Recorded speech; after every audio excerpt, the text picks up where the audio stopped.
Japan దేశంలో ఒక story. John లీ అనేటువంటి ఒక వ్యక్తి ఉన్నాడంట, ఒక కుర్రాడు. వాడికి ఒక చెయ్యి లేదు, ఒక చెయ్యి ఉంది. వానికి జూడో నేర్చుకోవాలని బాగా ఇష్టం.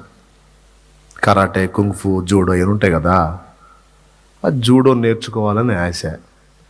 ఇప్పుడు జూడో నేర్చుకుని ఒక చేతితో ఫైటింగ్కి పోతే అవతలోడు తంతాడుగా, రెండు చేతులు ఉన్నోడు ఒక చేతితో తంతాడుగా, తన్నడా? రెండు చేతులు ఉంటే ఒక చేతితో ప్రత్యర్థి చేతిని అడ్డగించవచ్చు, ఇంకో చేతితో పంచి ఇవ్వచ్చు. ఈ ఉన్నదే ఒక చెయ్యి. ఈ ఒక చేతోడు వెళ్ళి అవతల వాడి దెబ్బను అడ్డగించేది ఎక్కడా, కొట్టేది ఎక్కడా? వాళ్ళ నాన్న అడిగాడంట, డాడీ నాకు జూడో స్కూల్లో చేర్చవా, నేను జూడో నేర్చుకుంటా అంటే, జూడో నా ఉన్నది కూడా పోయింది, కూర్చోరా అన్నాడంట. ఆల్రెడీ ఒకటి పోయింది, అట్లాంటి సాహసాలు చేస్తే ఇంకొకటి పోయిద్ది, ఇప్పటికే మా ప్రాణం ఇబ్బంది పడుతుంది, నీ అవతారం ఇట్లా చూసి వద్దులే అని అంట. చివరికి విసిగించి విసిగించి విసిగించి విసిగిస్తే అనుమతి ఇచ్చాడు. నేను రాను, నువ్వే పోయి చేరుకోవాలి.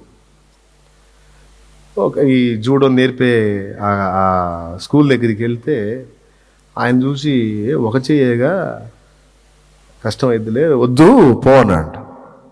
పాపం ఎక్కడికి వెళ్ళినా చేర్చుకోవాలా, అయినా ఇతను పట్టుదల్లా.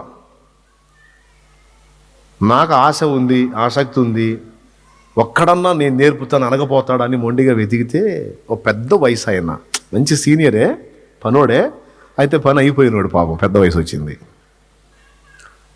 ఆయన దగ్గరికి వెళ్ళాడంట. ఈ ఒక చేయి చూపించి, నాకున్నది ఇదే, నాకు జూడో నేర్పుతారా, మీరు కూడా నేర్పనంటే నాకు జీవితం మీదే విరక్తి పడుతుంది అన్నాడంట. ఓ బాబు వద్దు, తిండి తిన్నావో లేదు, బాగా చిక్కిపోయావు, ఆహారం తిను, నేను నేర్పుతా అన్నాడంట.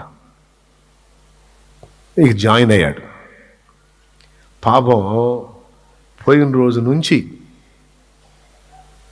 ఈ చాలా రోజులు, ఇప్పుడు రకరకాల పట్లు ఉంటాయి కదా, ఫైటింగ్లో రకరకాల విధానాలు ఉంటాయి కదా, మనోడికి అన్ని, మిగిలిన వాళ్ళకి రెండు చేతులు ఉన్న వాళ్ళకేం అన్నీ నేర్పుతున్నాడు, ఇతనికేం ఒక్కటే పట్టు నేర్పుతున్నాడు.